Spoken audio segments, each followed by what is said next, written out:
என்ற பொருள் எல்லாம் சொல்வார். அல்லாஹ் அக்பர் அப்படிங்கிற வார்த்தையை எல்லாம் திருமுறையில 3 இடங்களில் சொல்லி காட்டுகிறார். சூரத் அல்-காஃபிர் அல்லாஹ் சொல்லும் பொழுது தகல்பு சமாவாத்தி வல்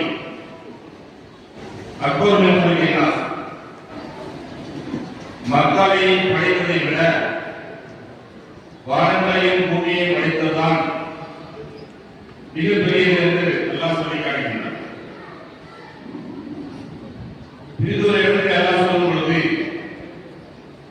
வலதிக்குல்லாஹி அக்பர்,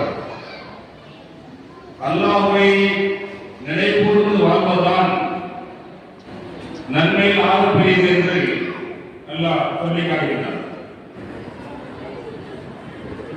இந்த உலகத்தில் எவ்வளவுதான் உயர்வுகள் நம்முடைய படைப்பு மூலியமாக நாம் வகிக்கின்ற பதவி மூலியமாக உயர்வுகள் இருந்தாலும் கூட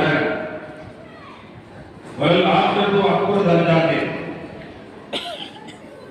மறுமைதான் நமக்கு கிடைக்கக்கூடிய வழித்தரங்களில் ஆகப்பெரியது என்றெல்லாம் சொல்லி காட்டுகிறார். மறுமையில் வாழ்கின்ற அல்லாஹ் தருகின்ற கூலியும் ஆகப்பெரியது என்றெல்லாம் சொல்லி காட்டுகிறார். அல்லாஹ் ஜல்லஷானஹு வ தஆலா ரமலானுடைய மாதத்தில் லைலத்துல் கத்ரை பற்றி நமக்கு அல்லாஹ் திருமறையிலே சொல்லி காட்டுகிறார்.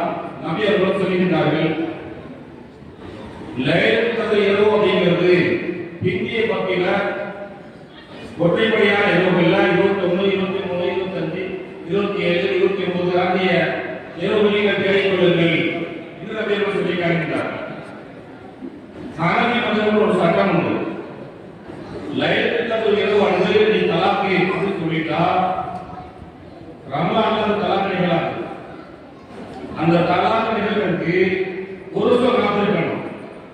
ஹனபி மதமுடைய சட்டத்தின் பிரகாரம் லைலத்துல் கத்ருடைய இரவு அப்படிங்கிறது அது ரமலானுடைய இரவு மட்டுமல்ல, ரமலான் அல்லாத காலங்களிலேயும் அந்த இரவு உண்டு. அதனால அந்த இரவு எப்போ என்பது மறைக்கப்பட்டுள்ளது.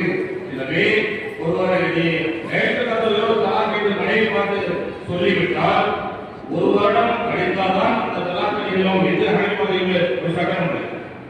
அல்லாஹ்